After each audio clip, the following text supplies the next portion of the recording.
요관의 악성 신생물 진단을 받았지만 보험금은 뭐 제자리암이나 경계성 이런 걸로 소액 지급하겠다, 이렇게 분쟁이 발생하는 사례들이 있습니다. 이런 사례들은 이런 진단서에서 문제가 발생하는 게 아니라 약관 기준에 따라서 그 병리 검사 결과지, 조직 검사 결과지에서 분쟁이 생기는 경우가 굉장히 많습니다. 우리 암보험 약관에는 암으로 진단이 확정되면 보험금을 지급한다, 이런 규정이 있는데, 그러면 어떤 경우가 암으로 진단이 된 건지 이거에 관한 규정이 상세하게 명시가 되어 있습니다.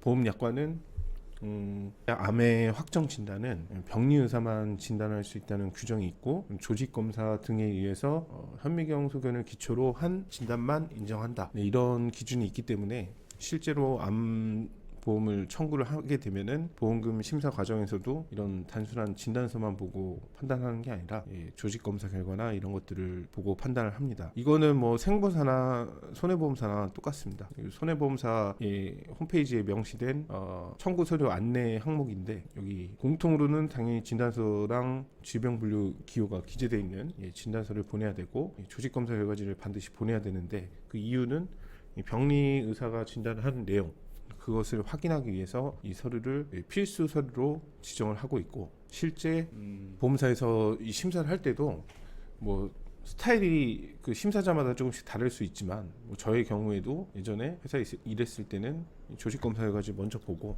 이런 내용들을 먼저 본 다음에 이거랑 일치하는지 이 정도를 따지는 정도로 심사를 했고, 이 조직 검사 결과지 상으로 그 암이 아니다, 예를 들어서 암으로 볼 수 없거나 뭐 다른 등급의 종양으로 볼 수 있다, 이러면은 그 자체로 지급 거절을 안내를 하거나 현장 심사를 실시를 해서 증거 자료를 확보하고 고객한테 안내하는 그런 형태로 진행이 되게 됩니다.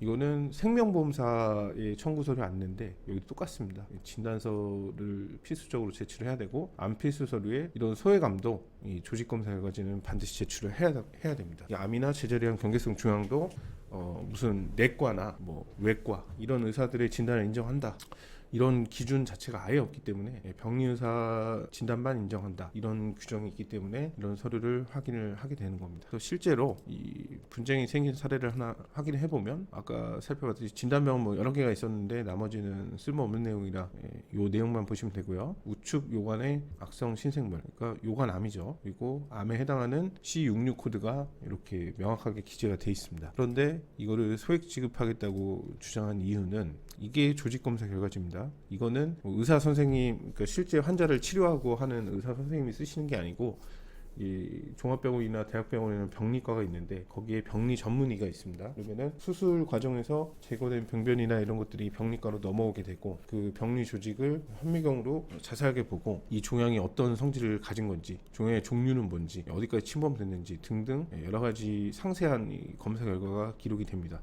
이게 암보험 청구권에서 심사를 할 때 무조건 거치게 되는 그런 과정이죠. 그래서 여기 보면은 비침범성 요로상피암종 고등급으로 확정된 내용이 확인이 됩니다. 그러면은 우리가 일반적으로 C66 코드가 기재되는 요관암의 경우 1기 이상의 암일 때 이런 용어들은 들어가지가 않습니다. 왜냐하면 비침범성이라는 거는 그 점막이나 상피 이런 조직이 국한되어 있는 상태를 말하는 거기 때문에 이 내용만 봐도 이거는 1기 이상의 요관암으로 진단이 되지 않았다는 것을 충분히 알 수가 있죠. 그러면은 의사 선생님들은 왜 C 코드를 쓰느냐, 뭐 병리 기준대로 D 코드를 써야 되는 거 아니냐, 이거는 여러 뭐 견해가 있지만, 의사 선생님들 같은 경우는 무조건 보험에서의 기준을 따라서 진단을 내려야 되는 것도 아니고, 그리고 의사 진단은 고유 권한이 있습니다. 그리고 여기에 발생하는 이 요로 상피암종 자체가 뭐 재발 가능성이나 여러 가지 뭐 전이라든지 이런 가능성이 어쨌든 내포되어 있는 거기 때문에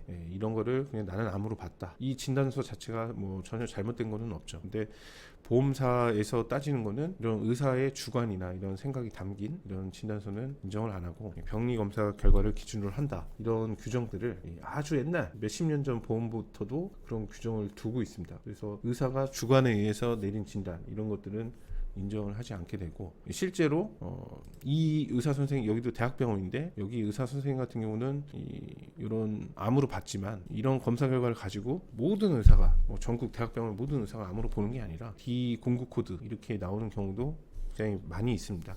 그렇기 때문에 이 병리 진단상으로 이게 소외감 지급 대상이기 때문에 소액 주장을 하게 되는 겁니다. 요관암이나 뭐 방광암, 신호암 뭐 이런 종류의 요로 상피암 중에 발생하는 암들은 이 조직 검사 결과지를 반드시 확인을 하셔서 이게 1기 이상의 C코드 부여가 가능한 검사 결과가 나왔는지 그런 것들을 좀 따져봐야 되고 이 비치문성, 뭐 표재성 이런 것들을 의미하는 용어는 이런 것만 있는 게 아니고 이 전체의 내용을 해석을 해보고 아 이건 표재성이구나 아니면 이건 비침범성이구나 이런 내용들을 판단을 하게 되는데 이 병원마다 사용하는 의학 용어나 이런 것들은 좀 다르고 의사 선생님들에 따라서도 스타일이 좀 다르기 때문에 이 내용이 없다고 해서 무조건 뭐 치명성이다 이렇게 보시면 안 되고 전체의 내용을 확인해서 해야 됩니다. 그래서 예를 들어서 뭐 기질 치문이 없다 이런 내용들이 기록이 돼 있다면은 뭐 상피하 결합 조직 치문이 없다 제자리암이라는 얘기거든요. 반드시 이런 뭐 이 단어만 가지고 표현을 하는 건 아니기 때문에 전체 내용을 해석을 해봐야 되고 그런 해석이 좀 어렵다면은 손해상정사 도움을 한번 받아보시길 바라고요. 그리고 이 케이스 같은 경우는 이 제자리암은 나왔지만 분쟁을 진행해서 일반 암으로 처리를 한 사례입니다. 그래서 조직 검사 결과나 이런 것들은 청구 전에 반드시 확인을 해봐야 되고 1기 이상의 뭐 문제없는 그런 검사 결과가 나왔다면은 고객이 청구를 해도 괜찮습니다. 근데 이렇게 분쟁이 생기는 종류의 진단이나 소견 이런 것들이 나왔다면은 손해상정사나 먼저 한번 검토를 해보시고 대응 방안 뭐 무조건 다 암으로 처리할 수 있는 건 아니지만 가능성 있는 사례는 함께 진행을 하시는 것도 하나의 방법이 될 수 있습니다. 그래서 판단을 위해서는 이런 상세한 조직 검사 결과지가 당연히 필요합니다. 감사합니다.